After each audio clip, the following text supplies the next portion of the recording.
우주론적 관점에서 현재 우리가 존재한다는 사실은 수학적으로 불가능에 가까운 확률을 뚫고 일어난 기적적인 사건이며, 이는 단순한 감상적 수사가 아니라 현대 물리학과 생물학이 증명하는 엄연한 실제입니다. 138억 년 전 시공간이 태동하던 그 찰나의 순간에 우주를 지배하는 기본 물리 상수들이 지금의 값으로 고정되지 않았다면 원자조차 형성되지 못했을 것이라는 사실은 우리를 전율하게 만듭니다.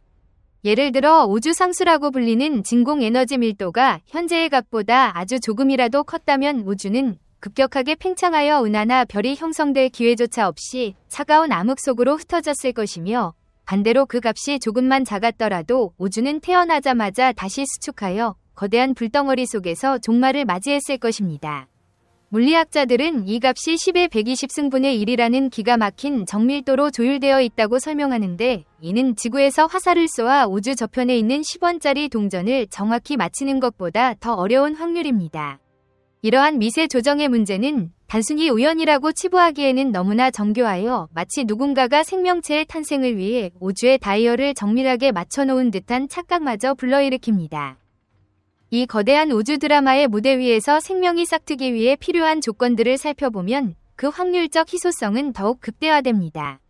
원자핵을 이루는 양성자와 중성자를 결합하는 강력한 핵력이 지금보다 단 2%만 강했더라도 수소는 순식간에 헬륨으로 변환되어 별이 타오를 연료가 남지 않았을 것이며, 반대로 약했다면 수소 이외의 어떤 원소도 만들어지지 못해 탄소를 기반으로 하는 생명체는 아예 존재할 수 없었을 것입니다.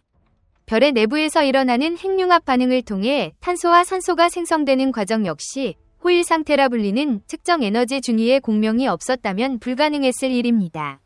프레드 호일 경은 이 현상을 발견하고 나서 우주가 지성적인 존재에 의해 위도된 것 같다는 충격을 받았다고 고백한 바 있습니다.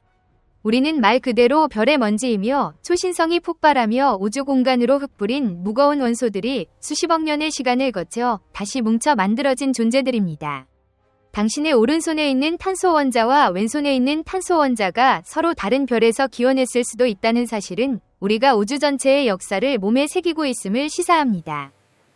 열역학 제2법칙의 관점에서 생명 현상을 바라보면 우리의 존재는 더욱 경이로운 반란으로 비칩니다. 19세기 루돌프 클라우지우스와 루트비에이 볼츠만이 정립한 이 법칙에 따르면 고립된 개의 엔트로피, 즉 무질서 도는 시간이 지남에 따라 항상 증가하는 방향으로 흐릅니다. 뜨거운 커피가 식어가고 건물이 낡아 무너지며 향수 냄새가 공기 중으로 흩어지는 것처럼 자연스러운 우주의 흐름은 질서에서 무질서로, 그리고 구조화된 상태에서 평형 상태로 나아가는 것입니다. 그러나 생명은 이러한 우주의 거대한 흐름을 국지적으로 거스르는 현상입니다. 우리는 음식을 섭취하여 에너지를 얻고 그 에너지를 이용해 고도로 복잡하고 질서정연한 신체 구조를 유지함으로써 엔트로피의 증가를 일시적으로 지연시킵니다. 에르빈 슈레딩거가 지적했듯이 생명체는 음의 엔트로피를 먹고 사는 존재이며, 이는 혼돈으로 치닫는 우주 속에서 질서를 유지하려는 치열하고도 고귀한 투쟁입니다. 당신이 지금 숨을 쉬고 심장이 규칙적으로 박동하며 이 글을 읽고 이해하는 행위 자체가 우주의 죽음 본능에 저항하는 생명의 승리인 것입니다. 생물학적 진화의 역사로 시선을 돌리면 우리가 지금 이 모습으로 존재하기 위해 통과해야 했던 관문들은 가히 절망적일 만큼 좁고 험난했습니다. 지구상의 생명체가 단세포 생물에서 다세포 생물로 진화하는 과정, 그리고 물속에서 육지로 올라오는 과정은 결코 필연적인 결과가 아니었습니다. 약 6,600만 년 전 멕시코 유카탄 반도에 떨어진 치크슬로브 소행성이 만약 몇 분만 늦게 혹은 일찍 도착하여 깊은 바다에 떨어졌다면 충격의 여파는 흡수되었을 것이고 공룡은 멸종하지 않았을 것입니다. 그랬다면 포유류는 여전히 어두운 굴 속을 기어다니는 작은 생명체에 머물렀을 것이며 인류라는 지적 생명체는 역사에 등장하지 못했을 것입니다. 우리는 수많은 대멸종의 위기 속에서 살아남은 생존자들의 후예이며 우리의 유전자 속에는 빙하기의 추위와 화산 폭발의 재앙, 그리고 치명적인 전염병을 이겨낸 조상들의 강인한 생명력이 흐르고 있습니다. 진화론적 관점에서 볼 때 현생 인류인 호모 사피엔스가 다른 호모 종들과의 경쟁에서 살아남아 문명을 건설한 것은 지능뿐만 아니라 협력과 공감이라는 사회적 능력이 있었기에 가능한 일이었습니다. 개인의 탄생 확률을 계산해보면 그 숫자는 인간의 인지 능력을 초월하는 영역으로 들어갑니다. 알리 비나즈르 박사의 계산에 따르면 당신이라는 특정한 유전자 조합을 가진 인간이 태어날 확률은 10의 268만 5천 승분의 1에 불과합니다. 이는 우주에 존재하는 모든 원자의 수보다 비교할 수 없을 만큼 큰 숫자이며 사실상 제로에 가깝습니다. 당신의 부모님이 만나 사랑에 빠질 확률, 그리고 그들이 낳은 수많은 자녀의 가능성 중에서 정확히 당신이 될 정자와 난자가 만날 확률을 고려해야 합니다. 더 나아가 당신의 조부모, 증조부모, 그리고 수천 세대를 거슬러 올라가는 모든 조상이 전쟁과 기근, 질병과 사고를 피하고 짝을 만나 생명을 이어왔다는 사실은 기적이라는 단어로도 부족한 엄청난 행운의 연속입니다. 만약 당신의 수만 년 전 조상 중 한 명이 사냥터에서 맹수에게 목숨을 잃었거나 전염병으로 사망했다면 지금의 당신은 존재하지 않았을 것입니다. 따라서 당신은 수십억 년 동안 이어진 생존과 번식의 릴레이에서 단 한 번도 바통을 떨어뜨리지 않은 승리자들의 최종 주자입니다. 이러한 확률적 불가능성을 뚫고 존재하는 우리가 타인과 관계를 맺고 사랑을 나눈다는 것은 우주적 차원의 사건입니다. 팽창하는 우주 속에서 서로 멀어지는 은하들처럼 현대사회의 개인들은 고립되기 쉬운 환경에 놓여 있습니다. 그러나 두 사람의 세계선이 시공간의 특정 좌표에서 교차하여 서로를 인식하고 관계를 맺는 것은 혼돈이론의 나비 효과와도 같습니다. 브라질에 있는 나비의 날갯짓이 텍사스의 토네이도를 일으킬 수 있듯이 아주 사소한 우연과 선택들이 모여 두 사람의 만남이라는 거대한 폭풍을 만들어냅니다. 당신이 오늘 아침 평소보다 5분 늦게 집을 나섰거나 지하철을 놓쳐 다른 칸에 탔다면 당신의 인생 궤적은 완전히 달라졌을 것이며 지금 당신 곁에 있는 소중한 사람들을 만나지 못했을 수도 있습니다. 비선형 동역학계에서 초기 조건의 미세한 차이가 결과에 지대한 영향을 미친다는 사실은 우리의 모든 만남이 얼마나 깨지기 쉽고 소중한 것인지를 역설합니다. 양자역학의 세계로 들어가면 만남과 연결의 의미는 더욱 심오해집니다. 코펜하겐 해석에 따르면 미시 세계의 입자들은 관측되기 전까지는 여러 상태가 중첩된 파동함수로 존재합니다. 즉 전자는 여기에도 있고 저기에도 있는 확률 구름의 형태로 존재하다가 관측자가 측정하는 순간 하나의 위치로 확정됩니다. 이를 인간관계에 비유하자면 우리는 서로를 만나고 인식하기 전까지는 무수한 가능성의 상태로 존재하다가 서로의 눈을 바라보고 이름을 부르는 순간 비로소 서로에게 유일한 실제로 확정되는 것입니다. 또한 양자 얽힘 현상은 한 번 상호작용한 두 입자가 아무리 멀리 떨어져 있어도 운명적으로 연결되어 있음을 보여줍니다.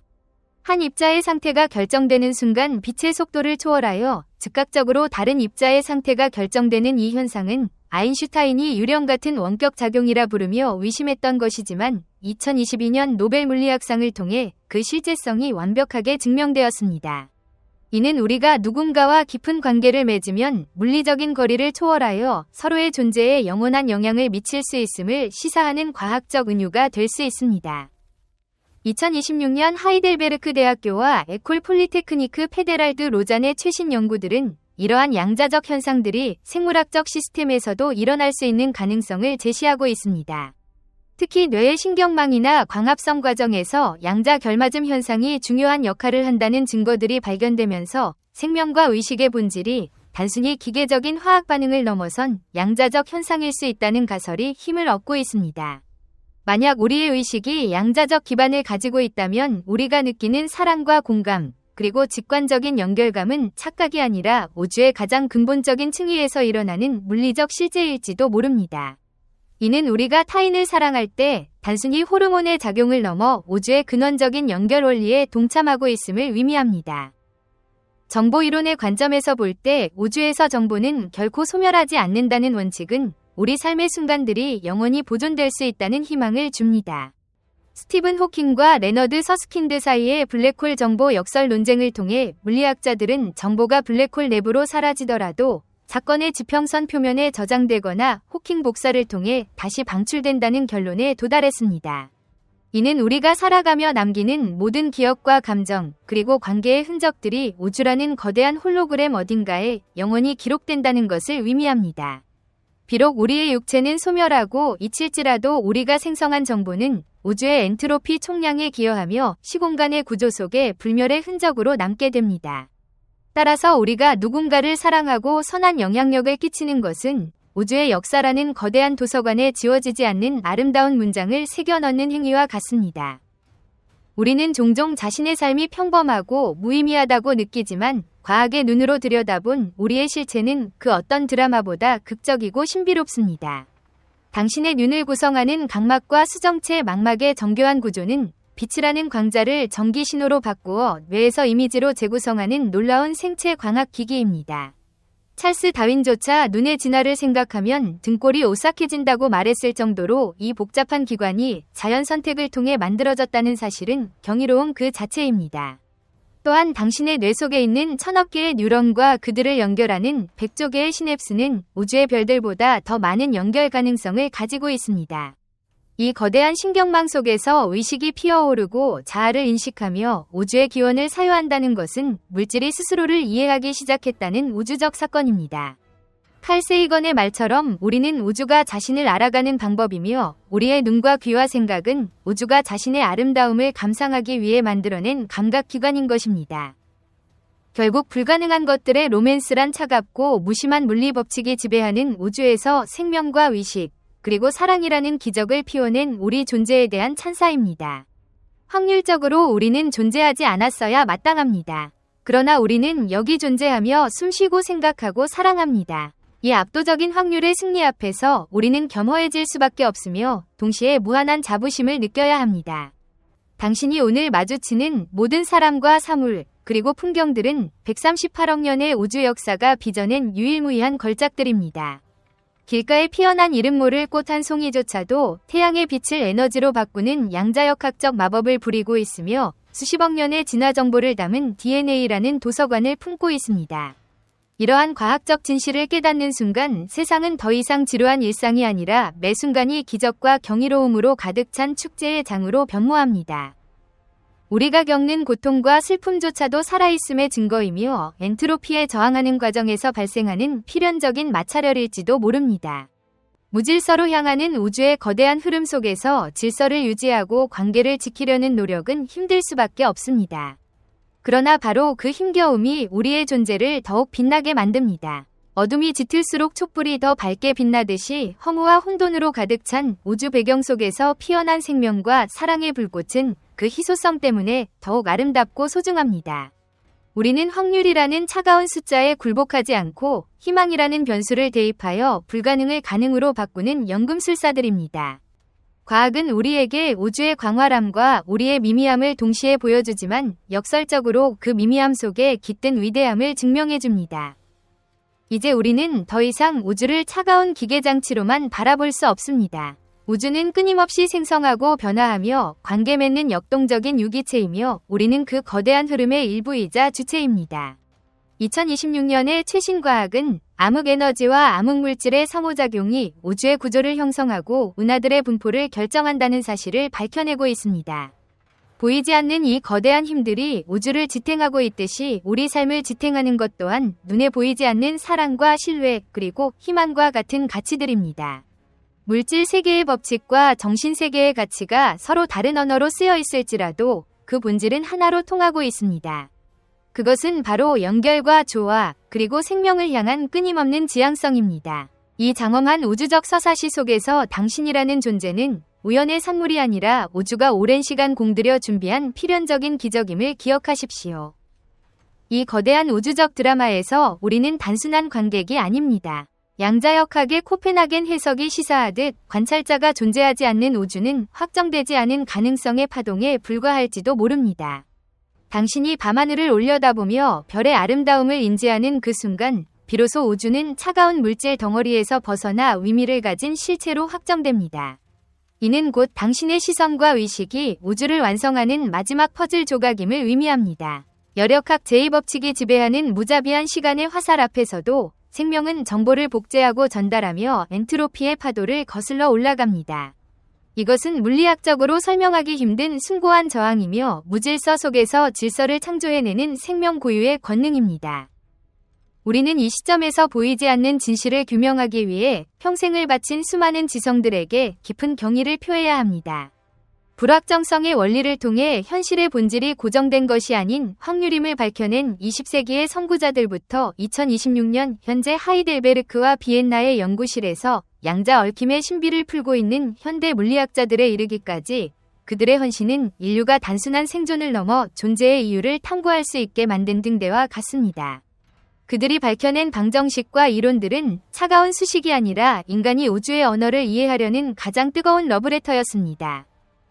결국 과학이 우리에게 전하는 가장 로맨틱한 메시지는 명확합니다. 당신이라는 존재가 태어나기 위해 필요한 확률은 우주의 모든 원자수보다 더 큰 분모를 가진 분수였으며 그 불가능에 가까운 확률을 뚫고 당신은 지금 이 순간 숨쉬고 있다는 사실입니다. 우리는 별의 먼지로 만들어졌으나 그 별을 이해하고 사랑할 수 있는 유일한 존재입니다. 광활한 시공간 속에서 서로의 궤도가 겹쳐 인연을 맺는다는 것은 수학적 확률을 초월한 우주의 가장 아름다운 사건입니다. 그러므로 당신의 삶은 그 자체로 증명된 기적이며 사랑은 그 기적이 만들어낸 최고의 완성품입니다. 이 압도적인 진실을 가슴에 품고 오늘이라는 경이로운 시간을 살아가십시오.